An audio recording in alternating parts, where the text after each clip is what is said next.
சின்ன வயசுல இருந்து அவங்க வந்து எனக்கு நல்லா தெரியும். ஆனா வந்து ஒரு 8 மாசமா கடைசி ஒரு 8 மாசம் அவங்களோட ரொம்ப க்ளோஸா பழக்க வாய்ப்பு வந்து எனக்கு கிடைச்சிருக்கு.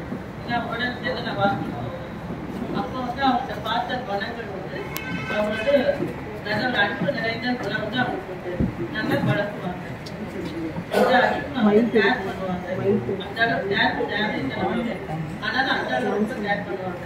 ஒரு கேரிங் நேச்சர் குணம் தான் அவங்களுக்கு நல்ல உதவி செய்யற குணம் வந்து அவங்களுக்கு எந்த எந்த எதிர்பார்ப்பு இருந்தாலும் வந்து அவங்க முதல் உதவி செய்வாங்க.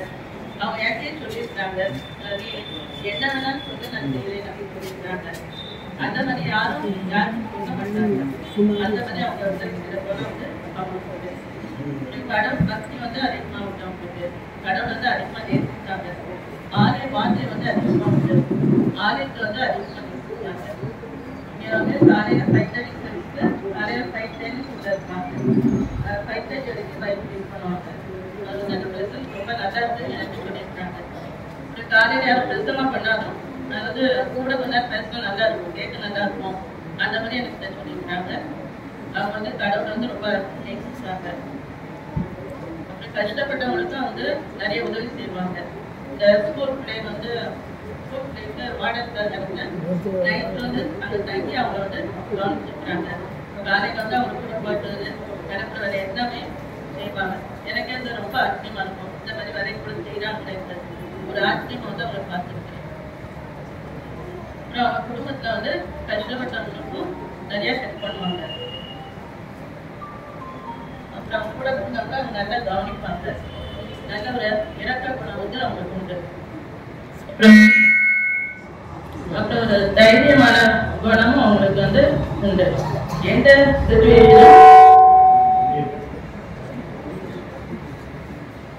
எந்த சிச்சுவேஷனும் தைரியமா ஃபேஸ் பண்ணுவாங்க. அவங்க வந்து நல்ல ஸ்ட்ராங் கேரக்டர் பர்சனா இருந்தாங்க. அப்புறம் வந்து ஹெல்த் வைஸும் ரொம்ப ஸ்ட்ராங்கா இருப்பாங்க. டயட் எக்ஸசைஸ் சொல்லி ஒரு ரெகுலர் ரொட்டீன் வந்து ஃபாலோ பண்ணுவாங்க. அப்புறம் வந்து அவங்க சைல்ட்ஹுட் டேஸ் வந்து நிறைய வந்து எனக்கு ஷேர் பண்ணியிருக்காங்க. அவங்க அப்பா அவங்க ஃப்ரெண்ட்ஸ் பத்தி எனக்கு நிறைய சொல்லிக்கிறாங்க. அந்த ஃப்ரெண்ட்ஸ் வந்து கடைசி வரைக்கும் அவங்க கூட கான்டாக்ட்ல இருந்தாங்க. இங்கேயே அவங்களுக்கு வந்து நிறைய கான்டாக்ட்ஸ் உண்டு. அவங்க வந்து தெரியாதவங்க யாருமே கிடையாது. ரொம்ப ஒரு ஃப்ரெண்ட்லி நேச்சர்ல இருந்தாங்க. அப்புறம் செடி பூ மேல வந்து ரொம்ப ஒரு இன்ட்ரெஸ்ட் வந்து அவங்களுக்கு உண்டு. எனக்கு வந்து நிறைய செடி கொடுத்துருக்குறாங்க. அவங்க வந்து எங்கேருந்து கிடைக்கும் அந்த செடியில எனக்கு கொடுத்துருக்குறாங்க. லைஃப்ல வந்து அவங்க நல்ல ஒரு இன்ட்ரெஸ்டோட தான் வாழ்ந்தாங்க. கடவுள் அனுமதிக்காம வந்து எதுவுமே நடந்தாரு. ஆனா வந்து கொஞ்ச நாள் முன்னாடி ஒருத்தர் என்கிட்ட பேசும்போது சொன்னாரு, நீங்க அன்னைக்கு கால் பண்ணதுல நேரம் போய் பார்த்துருக்கலாமே. ஆனா அன்னைக்கு அப்படி வந்து நான் யோசிக்கல. கடவுள் இல்லாம எதுவும் நடக்காதுன்னு சொல்லி நம்ம நம்புறோம். இப்போ வந்து பாப்பாங்கடி அம்மா வந்து நம்ம கூட இல்லை. ஆனா வந்து இப்போ வந்து பாரதீஸ்ல வந்து அவங்க சமாதான சந்தோஷத்தோடு இருக்கிறாங்கன்னு சொல்லி நம்ம உறுதியா நம்பலாம். கர்த்தருடைய நாமத்துக்கு மகிமை உண்டாவதாக. வணக்கம். அன்புள்ள அக்காவை குறித்து பேச வேண்டும் என்று சொன்னால் மிகவும் மிகவும் அன்பாக பழகக்கூடியவர்கள். அது மட்டுமல்லாது நமது பேராலயத்திலே மிகுந்த அந்த ஆலயத்தின் மேல் பற்றும் பாசம் கொண்டவர்கள். அவர்கள் இப்பொழுது இல்லாத நேரம் நமக்கு அதான் தெரிகிறது. இந்த அளவுக்கு ஆலயத்தில் எந்த ஊழியங்கள் எடுத்துக்கொண்டாலும் முதன்மையாக அதில் பங்கேற்கக்கூடிய ஒரு அன்புள்ள அக்கா அவர்கள். எல்லாரிடமும் அது மட்டுமல்லாமல் எல்லோரிடமும் அன்பும் பாசமும் மிகவும் நெருக்கமாக பழகக்கூடியவர்கள். எல்லோருக்கும் உதவி செய்யக்கூடிய ஒரு அன்பான அக்கா என்று சொன்னால் மிகையாகாது. அது மட்டுமல்லாமல் இந்த அரைக்கலாபுரம் பகுதியிலே அவர் இல்லாத ஒரு குறைதான். ஏனென்றால் எல்லாருக்கும் இந்த இடத்துல அவங்க இருக்கு. நாங்கள் சில நேரத்தில் நினைப்போம் அவங்க இல்லாத அக்கா வந்து அரைக்கலாபுரத்தில் இருக்கும் பொழுது அது எல்லாருமே ஒரு பாதுகாப்பு. ஏன்னா அவங்க அடிக்கடி எல்லா வீடுகளுக்கும் போவது, எல்லாரிடம் பழகுவது, இனிமையாக பேசுவது, ஒவ்வொரு வீடுகளாக சென்று ஒவ்வொரு வீடும் நெருங்கி பழகக்கூடிய ஒரு அன்பான சகோதரி என்று சொன்னால் மிகையாகாது. அந்த அளவுக்கு எல்லோருக்கும் நம்மை மட்டுமல்ல பேராலயத்து மக்களை நேசிக்கக்கூடிய ஒரு அன்பு தாய் என்று சொன்னால் மிகையாகாது. இப்போது நம்ம எக்கால பண்டிகை போயிட்டு வந்தோம். எக்கால பண்டிகையிலே முதன்மையாக அந்த 4 நாட்களும் எங்களோடு வந்து இருப்பார்கள். அது மட்டுமல்லாமல் அன்றைய தினத்திலுமே அவர்கள் காலையிலே இந்த அரைக்கால பகுதி மக்களோடு இணைந்து எல்லோரும் இணைந்து வரக்கூடிய நல்ல ஒரு தாய் என்று சொன்னால் மிகையாகாது. அது மட்டுமல்லாமல் அவர்கள் பேர் சொல்ல பிள்ளை சொல்வாங்க. அதுபோல் அன்புக்குரிய தம்பி நெல்சன் அவர்களை அவர்கள் அருமையாக அந்த ஆலயத்துக்கு அர்ப்பணித்துக் கொள்வார்கள். என்றால் எந்த வேலையை எடுத்தாலும் தம்பி அர்ப்பணிப்போடு செய்யக்கூடிய ஒரு நல்ல மகனை அவர்கள் பெற்றெடுத்து இந்த பேராலயத்துக்கு அர்ப்பணித்துள்ளார்கள். அதற்காக கடவுளுக்கு நன்றி சொல்ல வேண்டும். அது மட்டுமல்லாமல் அவர்களோடு இணைந்து தாய் நமது சகோதரி சாந்தி அம்மா, அவளும் எங்கே இருந்தாலும் எங்கே பகுதியில் இருந்தாலும் இங்க என்ன சொன்னாலும் நம்ம குருவானோடு நம்மோடு இணைந்து பணியாற்றக்கூடிய ஒரு நல்ல ஒரு சகோதரி சாந்தி அம்மா அவர்கள். அது மட்டுமா செவ்வாய்க்கிழமை வெள்ளிக்கிழமை அவரோட அம்மா எல்லாம் தகுதி அட்டன் பண்ணுவாங்க. பொதுவாக வெளியூர் போயிருந்தா மட்டும்தான் வரமாட்டாங்க. ஆனா உள்ளூர்ல இருந்தா எந்த நேரத்திலும் அந்த பேராலயத்தில் நடக்கக்கூடிய ஒவ்வொரு நிகழ்ச்சிகளும் பங்கேற்பார்கள். அது நமது அன்புக்குரிய பாத்திரையாவோட இருந்து அவர்கள் உதயகுருவாக இருக்கும் போதே இணைந்து பழைய இப்போதான் உதயகுருவாக ஐயா இருக்கும் பொழுது இந்த வீட்டுல இருந்தாங்க. இந்த வீட யாரும் பார்த்தீங்கன்னு தெரியாது. ஒரு ஓடு போட்ட வீடு, ஏன்னா ஓடு போட்ட வீட்டுல தான் நம்ம ஐயா உதயகுருவாக இருந்தாங்க. அது மட்டும் இல்லாமல் காலையில் ஆராதனை நிறைய பேர் வருவாங்க. அப்போ 5 to 6 முடிஞ்ச உடனே கிட்டத்தட்ட ஒரு ஐயா ஒரு 1/2 மணி நேரம் பேசிட்டு இருப்பாங்க. ஏன்னா பக்கத்துல தேவாலயம் இருப்பாங்க. அதுக்கு அடுத்த அவங்க பேருன்னு கல்யாணி அம்மா, இவங்கெல்லாம் வந்து என்ன ஒரு குடும்பமாக நம்ம ஐயாவுக்கு வந்து அந்த குடும்பத்தை எப்போது சொல்லுவாங்க, அடைக்கலாபுரம் மக்கள்லாம் என்னுடைய மக்கள், என்னுடைய குடும்பம் என்று சொல்லுவாங்க. அந்த அளவுக்கு இன்றைக்கு உள்ள பகுதி மக்கள் ஐயா ரொம்ப நேசித்தாங்க. அப்பொழுது ஐயா கூட உதவிக்குள்ளாக நம்ம உள்ள திருவிழுக்குள்ள வரும்பொழுது அப்புறம் ஆரம்ப நிலையிலே நேசிக்கிறது ரொம்ப கஷ்டமான காரியம். ஆனா அடைக்கலாபுரம் மக்கள் எல்லாருமே ஐயாவோட வந்து ஐயாவோட சகோதரர் நினைச்சுதான் பழகுவாங்க. அந்த அளவுக்கு ஐயாவும் அவங்களை ரொம்ப நேசிப்பாங்க.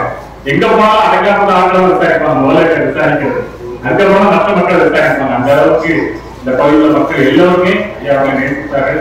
அதில் குறிப்பாக நம்ம பாப்பாக்களுக்காக எல்லோரிடமும் அன்பாக உண்மையாக நல்ல 2 குழந்தைகளை பெற்றெடுத்து இந்த பேராலயத்துக்கு அர்ப்பணித்து இந்த பேராலயத்துக்கு பணியாற்ற சாந்தியமாக நெல்சரி கொடுத்திருக்கிறார்கள். அவர் நிச்சயமாக நம்மளுடைய ராஜ்யத்தில் இருப்பார் நம்புகிறோம். அவர்களுக்காக அவர் குடும்பத்திற்காக யாரும் ஜெயித்துக் கொள்ளுங்கள். நன்றி.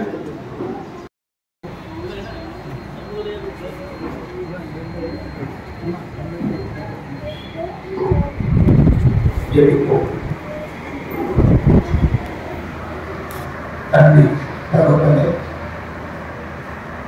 இந்த சாந்தியார் கையத்திற்கு நமக்கு நன்றி சொல்கிறோம். அன்பு தாயார் பாப்பாக்கணி அவருடைய நல்ல வாழ்வை நினைத்து ஆண்டவரை நன்றி சொல்வதும் இந்த முதலாம் ஆண்டு ஆண்டவரை நினைவு நாளை நினைத்து வாக்கு நாங்கள் தோற்றம் சொல்வதும் குடும்பமாக சபையாக உறவினர்களாக நண்பர்களாக புரிவது இந்த நேரம் மிகுந்த அமைதிய நேரமாகவும் குடும்பத்தின் மக்களுக்கு ஆறுதலாகவோ அமையவில்லை.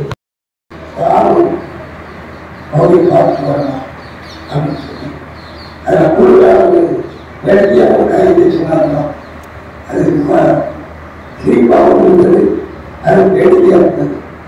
எல்லாரும் சொல்லித்தர போராட்டமா போகிற வாய்ப்பில் அதை வெளியேற்று போகும்போது கண்டிப்பாக இதை சொல்லி கொடுத்துட்டேன். நிறைய கதைகளை பேசிக் கொண்டிருந்தோம். அப்போது சிறப்பாக இதை சொன்னார். உள்ளத்தில் என்ன இருக்கிறோம் அப்படியே எந்த நேரமும் எந்த இடமும் கிடையாது.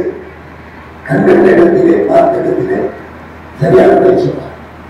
அடுத்து இந்த பாடசாலையிலே அவர்கள் எப்பொழுதும் பிள்ளைகளுக்கு பாதுகாப்பு, ஒருவேளை அங்கே தங்கியிருக்கின்ற குழந்தைகளுக்கு நல்ல ஒரு பாதுகாப்பும் அருமையான பாப்பாக்கணியாகும். எங்க போனாலும் நம்மளை பொறுப்பாக்கிட்டு போயிடலாம். இந்த பிள்ளைகளை எல்லாம் நல்ல உணவு கொடுத்து அவர்களுக்கு பாதுகாப்பு கொடுத்து அவர்களை பராமரித்து அப்படி இயற்கையாக வைத்துக் கொள்ளக்கூடிய நல்ல ஒரு பண்பு படைத்தவர்கள். அவர்கள் மட்டுமல்ல, அவருடைய பிள்ளைகளும் இந்த பாடசாலை, இந்த ஆலயம் இதை பிடித்தவர்கள தரிசனம் உடையவர்கள், உதவி செய்யக்கூடியவர்கள்.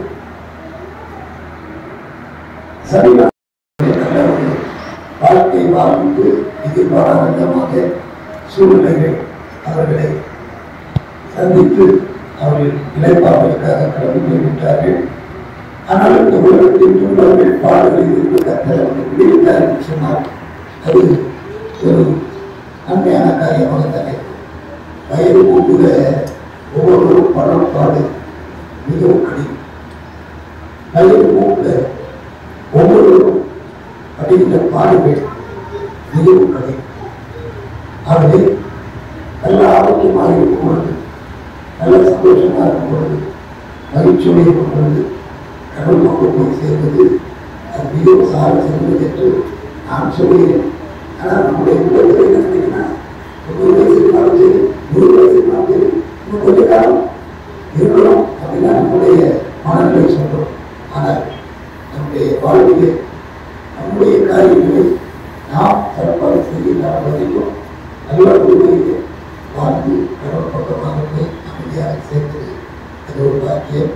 ஆகவே சொல்வது நல்ல சூழ்நிலையிலே நல்ல முறையிலே அவர்கள் கடவுளின் பக்கம் போய் சேர்ந்திருக்கிறாங்க. குடும்பத்தின் மக்களுக்கு நாம் ஆர்வம் சொல்வோம். ஆண்டவர் நிச்சயமாக சங்கீதம் 90ஆம் சங்கீதம் நாம் தியானத்திற்காக சில வசனங்களை எடுத்துக்கொள்வோம். 12வது வசனம், சங்கீதம் 90 12. நாங்கள் எங்கள் நாட்களை என்னும் அறிவை எங்களுக்கு போதித்தவர். நாங்கள் ஞான இருதயம் உள்ளவர்களாக எங்கள் நாட்களை என்னும் அறிவு எங்களுக்கு தந்தது. ஒவ்வொரு நாளும் நம்முடைய வாழ்க்கை நிலையை குறித்து அறிவது மிகவும் சிறந்தது. மோசே சொல்லிய காரியம், மோசே தன்னுடைய ஜெபத்திலே அவர் குறிப்பிட்ட காரியம், மனிதனுடைய வாழ்நாள் எப்படிப்பட்டது, அந்த வாழ்நாள் இந்த நிலையை சார்ந்தது என்று சொல்லும்போது 3ஆம் வசனத்திலே சொல்லுகிறார். நீர் துளி முதலாவது சொல்லுகிறார், மனித வாழ்க்கை எது நீர் ரொம்ப மழை பெய்யுது. அந்த மழையில இந்த நீர் குமிழிகள் வச்சு உருவாகும். அந்த நீர் குமிழிகள் உருவாகும் போது அப்படி கண்மொழிகள் மழை செய்யும் மழை பெய்யும். இதான் மனித வாழ்க்கை. மனித வாழ்க்கையுடைய ஆரம்ப நீர் குமிழி ஒரு அப்படித்தான் சொல்கிறார். நீர் மனுஷரை நீர் துணியாக்கி விரும்புங்கள் என்று சொல்கிறார். மனிதனுடைய வாழ்க்கை அது நீர்த்துளி போன்றது, அது நிலையானது அல்ல. நான் சொல்ல வரேன்னா மனிதனுடைய வாழ்க்கை இந்த பூமியில நிலையானது அல்ல. இரண்டாவது சொல்கிற பாருங்கள், அது ராட்சாமம் போல 4வது வசனத்துல ராட்சாமம் போல இருக்கிறது. ஒரு பகலும் ஒரு இரவு வரும், ஒரு சாமம் தான் எழுதிக்கிறோம். அதிகாலையில் சூரியன் உதயமாய் அவ்வளவுதான். காலையில் கண்டுபிடித்து மாலையில் கண் தூங்கி அதிகாலையில் மீண்டும் கண்டுபிடிக்கும் போது ராஜாவை என்ன செய்கிறோம் போதும். அதே போல்தான் மனித வாழ்க்கை நெய்த்துளி ராஜா. அடுத்தது சூரியன் வெள்ளம் போகும், வெள்ளம் தண்ணி வருது, வெள்ளம் வருது, அது வேகமாக வரும், வேகமாக எழுதிடும் போதும். அவ்வளவுதான். அது குறிப்பிட்ட ஒரு காலகட்டம், ஒரு குறிப்பிட்ட நேரம் அவருடைய மனிதனுடைய வாழ்க்கை வெள்ளத்திற்கு ஒப்பாக இருக்கிறது. அது வாயில் கொண்டு போகிறது என்று சொல்கிறார். அடுத்து சொல்கிறார், நித்தியத்தை ஒத்திருக்கிறது. மனிதனுடைய வாழ்க்கை நித்திய ஒரு தூக்கம், அவ்வளவுதான். இயேசு சிறு பெண்ணை எழுப்பும்போது சொல்வார், உங்களை என்ன செய்கிறார், நித்தியாய் இருக்கிறார். ஒரு தூக்கமோட ஒரு நிலைதான் மனிதனுடைய வாழ்க்கை. அடுத்ததை சொல்கிறார் பாருங்கள், காலையில் முளைக்கின்ற புல், காலையில் முளைக்கின்ற புல், காலையில் இருக்கும் ஜாகிரதை செய்யாது, பார்க்க முடியாது. இதுதான் மனித வாழ்க்கை, இதுதான் மனித வாழ்க்கை. நீர் துணி சொல்கிறார். அடுத்து அவர் ராஜாமம் என்று சொல்கிறார், வெள்ளம் என்று சொல்கிறார், அடுத்து நித்திரை என்று சொல்கிறார், அடுத்து காலையில் ஊக்கின்ற. அடுத்து நீங்கள் பார்த்தீங்கன்னா இன்னும் சொல்றார், அவர் சொல்கின்ற பொழுது இந்த நாட்கள் மிகவும் மிகவும் குறுகிய வாழ்க்கை. 9வது வசனத்தில் சொல்றாரு, இந்த நாட்கள் அவங்க கோபத்தால் போய்விட்டது. ஒரு கதை ஒரு கதை, ஒரு கதை சொல்லுவோம். ஒரு கதையை ஆரம்பிச்சோம்னா சில நிகழ்வுகள் அல்ல சில மணி நேரங்கள் அந்த கதையை பார்க்கலாம், பேசலாம், சொல்லலாம், அவ்வளவுதான். அதை கொண்டுதான் மனிதனுடைய வாழ்க்கை இருக்கிறது. அடுத்து அவர் சொல்கிற காரியத்தை பாருங்கள். அந்த ஆயுசு நாட்கள் எப்படிப்பட்டது சொல்கிறார். அது 70 வருஷம், 80 வருஷம் அது சஞ்சலம் நிறைந்தது. மனித வாழ்க்கை சஞ்சலம் நிறைந்தது. வாழ்க்கையும் இன்பத்தின் காலங்களை விட அனைவருடைய வாழ்க்கையில் இன்பத்தின் காலங்கள் அதிகம் உண்டு. வளர்நிலையை கடந்து வரும், அவையெல்லாம் கடந்து வரும், அவையெல்லாம் சுகம் பாருங்கள். இந்த ஆயுசு நாட்கள் 70 வருஷம், வெள்ளத்தின் மீதியாக 80 வருஷமாக இருந்தார்கள். அதில் மேன்மையானது வருத்தமும் சஞ்சலமும். அது சீக்கிரமாக கடந்து போகிறது, நாங்களும் கடந்து போகிறோம். அதைத்தான் சொல்கிறார், எங்கள் வாழ்க்கையின் நாளை அறிந்து கொள்வதற்கு, எங்கள் வாழ்க்கை நாட்களை நாங்கள் புரிந்து கொள்வதற்கு அதை இந்த அறிவு எங்களுக்கு தான். அவர் எப்படிப்பட்ட வாழ்க்கை என்ன வேணும் அப்படிங்கிறதையும் அவர் கேட்கிறாரு. அவர் என்ன கேட்கிறாரு, 14வது வசனத்துல, நாங்கள் இந்த பூமியை வாழ்ந்து கொள்ளலாம், எங்கள் வாழ்நாளெல்லாம் மயந்து கனிவோடு மயந்து காலையில் எங்களுக்கு கிருபையா திருப்தியாக ஆண்டவரை கிருபை கொண்டு போதும். அவரை சொல்ற எங்கள் வாழ்நாளெல்லாம் மயந்து கனிவோடு காலையிலே கிருபையா எங்களை திருப்தியாக. அடுத்து சொல்கிறார், நாங்கள் சிறுமைப்படுத்த நாட்களுக்கும் நாங்கள் துன்பத்தை கண்ட வருஷங்களுக்கும் சரியா எங்களை மகிழ்ச்சியாக 17வது வசனத்துல ரொம்ப அழகா சொல்லி முடிப்பாரு. என்ன முடிப்பாரு என்று சொன்னார், எங்கள் தேவனாகிய ஆண்டவரின் பிரியம் எப்பொழுதும் யார் மேல இருக்கட்டும், எங்கள் மேல இருக்கட்டும். எங்கள் ஆண்டவருடைய பிரியம் என் மீதும், எங்கள் மீதும், எங்கள் குடும்பத்தின் மீதும், எங்கள் மக்கள் மீதும் எப்பொழுதும் இருக்கட்டும்.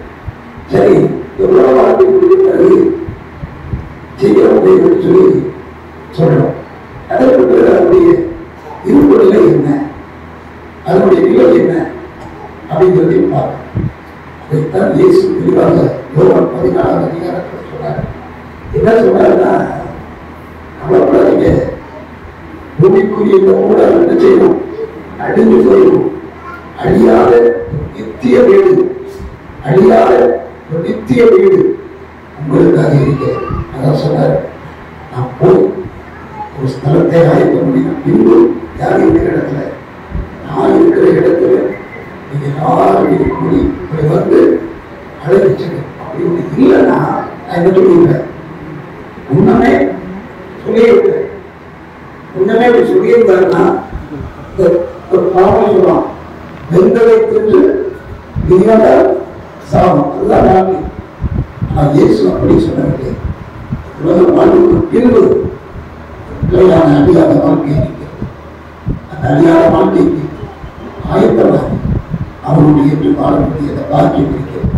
அங்குத்தான் வாசித்த வேத பகுதியிலே அழகாக சொல்லப்பட்டிருக்கிறது. கர்த்ததான ஆராதனை பிரதானங்களுடைய கால சத்தத்தோடு வருவார். வரும்பொழுது என்ன செய்வாங்க, கிறிஸ்துவுக்குள் மரித்தவர்கள் முதலாவது எழுந்திருப்பார்கள். பின்பு நம்ம எல்லாரும் அப்படி மறுபடியும் தாமதிக்குமானால் நம்ம இருந்தால் எல்லாரும் செய்யணும். சொல்ல முடியாது, பயப்படுறீங்களே. ஆண்டவரோடு நாம் நித்திய காலமாய் வாழ்வதற்கு அந்த நித்திய ராஜ்யத்திற்கு ஆண்டவர்தான் சொன்னார், உங்கள் இதயம் நீர்த்துளியாகவும் இருக்கட்டும், அது புகை போல இருக்கட்டும், ஒரு மலரை போல இருக்கட்டும், ஒரு புல்லை போல இருக்கட்டும், ஒரு கரையை போல இருக்கட்டும், ஒரு காற்றா போல இருக்கட்டும், ஒரு வெள்ளம் போல இருக்கட்டும், வாழ்க்கை எதுவாக இருந்தாலும் நான் பயப்பட மாட்டேன். ஏனென்றால் கடவுளின் புரியம் யாருடைய என்ன இருக்கிறது என்றும் அவரோடு நிலையான வாழ்க்கை பார்ப்போம். வருவார், வரும்பொழுது மறித்தவர் உயிர் வருவார். உயிர் வரும் நாளிலே நிச்சயமாக பாப்பா கண்டிப்பாக நான் நிச்சயம் பார்ப்போம். இந்த தெருவில் வாழ்ந்த அனைத்து பெரியவர்களையும் பார்ப்போம். கல்யாணமாக யாருக்கும் தெரியாது, யாருக்கும் தெரியும், கொஞ்சம் பேருக்கு தான் தெரியும். கல்யாணி அம்மா ரொம்ப கல்யாணிச்சு அவங்க வந்து ஆலயத்தின் மீது அவர்கள் தன்னுடைய ஆலயத்தின் மீது அவர்களுடைய இந்த பெருமையினால் எப்படி வாழ்வதை கற்றுக் கொடுத்தது, எப்படி இருக்கிறது நல்ல கல்வி பகுதியில் வந்து தன்னுடைய பகுதியில் வாழ்கின்ற அனைவரும் கற்றுக்கு பிரியமாக வாழ்கிறோம், குடும்பமாக வாழ்கிறோம், ஒருவருக்கு ஐக்கியத்தை அன்பையும் காட்டுகிறோம் என்று இந்த அன்பு ஐக்கியம் இந்த பாப்பாக்கு அம்மாவுக்கு சென்ற எல்லாரையும் நேசிக்கக்கூடிய நல்ல பண்பை நாம் பெற்றுக் கொள்வோம்.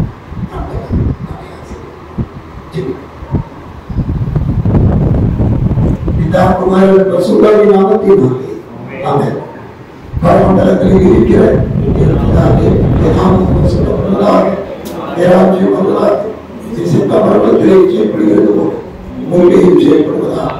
அந்த குழப்பத்தை எங்களுக்கு இருந்தால் எங்களுக்கு விதமான குற்றம் செய்ததாக சோழனை பிரவேசிக்கப்படாமல் ராஜ்யமும் வல்லமையும் மகிமையும் என்றது விளைவுகளே. ஆமென். கிருபை நிறைந்த கர்த்தாவே, மரித்தோருக்கெல்லாம் தேவனாக இருப்பவரே, நேற்றும் இன்றும் என்றும் மாறாதவரே, எங்கள் வாழ்க்கையிலே எங்களோடு கூட வருகின்றவரே, எல்லா நிலைகளிலும் எல்லா சூழ்நிலைகளிலும் எங்களுக்கு உதவி செய்தவரே, அந்த அன்புக்காக உங்களுக்கு நன்றி சொல்கிறோம். எங்களை விட்டு அந்த எத்தனையோ கடந்து சென்றிருக்கிறார். அவர்களை எல்லாம் நாங்கள் நினைக்கின்ற பொழுது அப்படி நல்ல வாழ்க்கை, நல்ல பணிகள் அவர்கள் நல்ல சுனாமி செய்யுங்கள். எங்களை எல்லாம் நாங்கள் கிறிஸ்தவர்களுக்கு எதிராக கிறிஸ்துவின் மகிமையை பறைசாற்றவும் என் தந்திருக்கின்ற அந்த நற்சாட்சிகளுக்காக உங்கள் தோற்றினம் செலுத்துகிறோம். இந்த நாளிலே அருமையான பாப்பாக்கள் அவருடைய சில வாழ்வுக்காக மக்கள் நன்றி. அவருடைய வாழ்வு ஆண்டவரே எங்களுக்கு ஆண்டவரே அனைவருக்கும் தெரிந்தது அல்லவா? ஆலயத்தை நேசிப்பது, ஆலயத்தை அவருடைய அதிகமாக பணிகளிலே தன்னை ஈடுபடுத்திக் கொள்வது, ஊழியர்களிலே முதன்மையான இடத்தை கொடுப்பது, மற்றும் பிறருக்கு உதவி செய்வது, பிறரோடு அன்பை பகிர்ந்து கொள்வது, பிறருக்கு எப்பொழுதும் உறுதுணையாக இருப்பது ஒரு நல்ல பண்புகளை இந்த பகுதியில் மட்டுமல்ல எங்கள் பேராலயத்திலும் அவர் காண்பித்து இருப்பதை அறிந்து ஒருவேளை அவர்களை இரவு தவிக்கின்ற அவர்கள் நினைத்து பார்க்கின்ற ஒரு குடும்பத்தின் பிள்ளைகளுக்கு தேவதி ஆளுமையின் சகாயத்தையும் கட்டளையிட்டவரும் மீண்டும் ஒரு நாளிலே அவர்களை காண்போம் நல்ல நிச்சயத்திலே குடும்பத்தின் மக்களுக்கும் அவர்கள் அனைவருக்கும் ஆறுதலையும் தேர்தலையும் சொல்லிக் முடியும். கட்டளை அவர்களை காண்போம் என்ற அந்த நல்ல நிச்சயத்திலே அவருடைய அன்பு பிள்ளைகளுக்கு ஆறுதலை சொல்கிறோம். சகல ஆறுதலின் தேவன் அவருடைய உள்ளங்களில் அமைதியை தந்து வழிநடத்தும். கர்த்தாவே, எங்களுக்கும் ஒரு நம்பிக்கை தந்திருக்கிறேன். இந்த உலக வாழ்வுக்கு பின்பு நிலையான அழியாத நித்திய வாழ்வு உண்டு. அந்த அழியாத நித்திய வாழ்விலே அந்த சுதந்திரத்திலே நாங்களும் பங்கடைப்போம் என்கின்ற நல்ல நிச்சயத்திலே பயணிக்கின்றவர்களாக நித்தியத்தின் மகிமையை பெற்று அனுபவிப்போம் என்ற அந்த நல்ல நம்பிக்கையோடு நாங்களும் ஜீவிப்பதற்கு இந்த பூமியிலே தரத்திருக்கிறேன். அந்த அன்புக்காக தூக்கிறோம். ஆண்டவரே, தரத்தின் மீதியால் 80 ஆண்டுகள் 90 ஆண்டுகள் வாழ்ந்தால் ஆண்டவர் மேன்மை சென்றவன் என்று சொல்கிறது. ஆனாலும் அத்தனை துன்பங்களும் வருத்தங்களும் நெருங்கின போதும் எங்கள் வாழ்விலே எங்களோடு கூட நீங்கள் இருப்பதால் நாங்கள் கண்ட துன்பத்தை காட்டி மகிழ்ச்சியை இரட்டிப்பாக தருகிறேன் என்பதையும் தேவவசனம் சொல்கிறது. நாங்கள் கண்ட துன்பத்தை காத்திரும் அடவேற்றத்தையான மகிழ்ச்சி எங்கள் வாழ்வில் நீ தந்து கொண்டே இருக்கிறேன். உடைய பிரகார மகிழ்ச்சி, நித்திய சமாதானம், சந்தோஷம் எங்கள் வாழ்வில் தைரியப்பட்டு எப்பொழுதும் வைத்திருக்கிறதா இந்த சிவர்களை கொண்டிருக்கிற அனைவர் மீது தெய்வீக ஆசீர்வாதம் பெறுகிறது. சுகமும் தருணம் நன்மை எப்பொழுதும் அடைக்கிறார்களும் அன்றரை சித்தாயத்தில் அன்றரை பணிகள் அனைத்து காலத்தில் தேசிக்கிற அனைவரும் எப்பொழுது சுகித்திருக்க கத்தற்கு வைத்தார். நன்மையால் கிருபையால் அனைவரையும் முடிசூட்டி மீட்பர் இயேசுவின் நாமத்தில் வேண்டுகின்றோம். நல்ல பிதாவே, ஆமென். நமது ஆண்டவர் இயேசு கிறிஸ்துவின் பிதாவாகிய தேவனின் அன்பு, தூய ஆவியானவரின் ஐக்கியம் நம் அனைவரும் விசேஷமாக அருமையான பாப்பாக்களுடைய குடும்பத்தின் பிள்ளைகளோடு பேர பிள்ளைகளோடு என்றும் என்றும் நிலைத்திருப்பதாக. ஆத்துமாவே கர்த்தரை ஸ்தோத்திரி, உங்களுடைய பரிசுத்த நாமத்தை ஸ்தோத்திரி. ஆத்துமாவே கர்த்தரை ஸ்தோத்திரி, கர்த்தர் செய்த சகலபலனை மறவாதே. ஆமென். ஜெயம் ஜெயம் அல்லேலூயா, ஜெயம் ஜெயம் எப்போதும், ஜெயம் ஜெயம் அல்லேலூயா, ஜெயம் ஜெயம் எப்போதும், இயேசுநாதர் நாமத்திற்கு ஜெயம் ஜெயம் எப்போதும், இயேசுநாதர் நாமத்திற்கு ஜெயம் ஜெயம் எப்போதும். உம்மை பின் செல்வேன் சுவாமி, எனக்காக நீ மரித்தீர். உம்மை பின் செல்வேன் சுவாமி, எனக்காக நீ மரித்தீர். எல்லோரும் கூடினாலும் உமதன்பால் நான் இருப்பேன். எல்லோரும் கூடினாலும் உமதன்பால் நான் இருப்பேன். ஜெயம் ஜெயம் அல்லேலூயா, ஜெயம் ஜெயம் எப்போதும், ஜெயம் ஜெயம் அல்லேலூயா, ஜெயம் ஜெயம் எப்போதும், இயேசுநாதர் நாமத்திற்கு ஜெயம் ஜெயம் எப்போதும், இயேசுநாதர் நாமத்திற்கு ஜெயம் ஜெயம் எப்போதும்.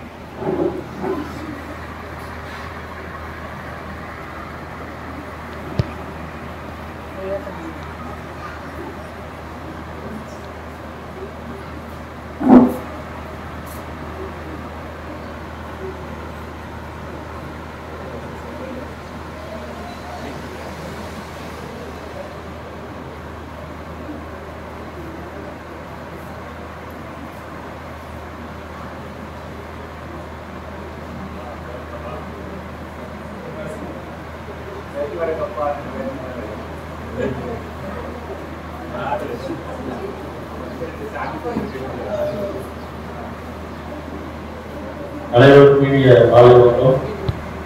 மறைந்த எனது தாயாரின் சொல்லாமல் நினைவுபட்டு போனாலுமே யோசிப்போம் வைக்கணுமா வேண்டாமான்னு. மலையாளுக்கு செல்ல வைக்க முடியாது, ரோடு போடல. அங்கே மந்திரத்தில் போன மறுநாள் மீட்டிங் இருக்கு, சிறப்பாக ஸ்கூல் வச்சு வச்சுருவோம். காரணம் இன்னைக்கு ஸ்கூல் இருக்கும், பிள்ளைங்களோட சேர்த்து வச்சுருக்கோம். ஸ்கூல் விட்டாங்க. முன்னாடி யோசிச்சோம் வந்து சர்ச்சில் வச்சப்போ ஐயா நான் சொல்லிட்டு போயிட்டேன், ஐயா வெளியே போயிட்டு இருக்கோம் அப்படின்னாங்க. நைட்டு எங்கள் மாமாவுக்கு இருந்து ஆண்டாருக்கு நேற்று ஒரு நாள் சொல்லியிருந்தாங்க, இங்கே வந்து இறந்து சொல்லிட்டாங்க. அப்போ சரிவா ஜாதியார் காலையில் ஃபோன் பண்ணி ஐயா சொல்லி வைக்க வேண்டாம் அப்படின்னு ஒரு மாமா கொடுத்தாங்க. ஏன்னா எங்கள் அம்மா வழியிலேருந்து எங்கள் அப்பா மாமா மட்டும்தாங்க, இது எல்லாருக்கும் இறந்தாச்சு. எங்கள் அம்மா இருந்து 2 மாசத்துல எங்கள் மாமா இருக்காரு, அது 2 மாசத்துல எங்கள் சித்தி இறக்காங்க, ஒரு மாமா இருக்காரு. அதனால அது வைக்க வேண்டாம்னு சொல்லி சொன்னா மத்தியம் அப்படியே பார்த்துட்டு வந்தா நல்லா இருந்தாங்க. நான் ஒரு 7 மணிக்கு வந்து பார்த்தேன். இந்த பேரத்தில் நான் இதுக்கு எல்லாமே சொன்னாங்க, வச்சோம். அதனால நாங்கள் கூட மெசேஜே ஃபோன் பண்ணி சொன்னேன். அதனால ஃபர்ஸ்ட் யாருக்கு சொல்லுவேன், அவர்கிட்ட ஃபோன் பண்ணி நீ லேடிஸ் சொல்லிடு, நான் வெளியே இருக்கணும்னு சொல்ல சொல்லி வெளியே போனான்னு சொன்ன எல்லாரும் வந்தீங்க. எல்லாருக்கும் எனது குடும்பத்துக்கு சார்பாக நன்றி. ஒரு சின்ன டீயும் ஸ்நாக்ஸும் கொடுக்கும், எல்லாரும் போட்டு தான் இருக்கும். நன்றி.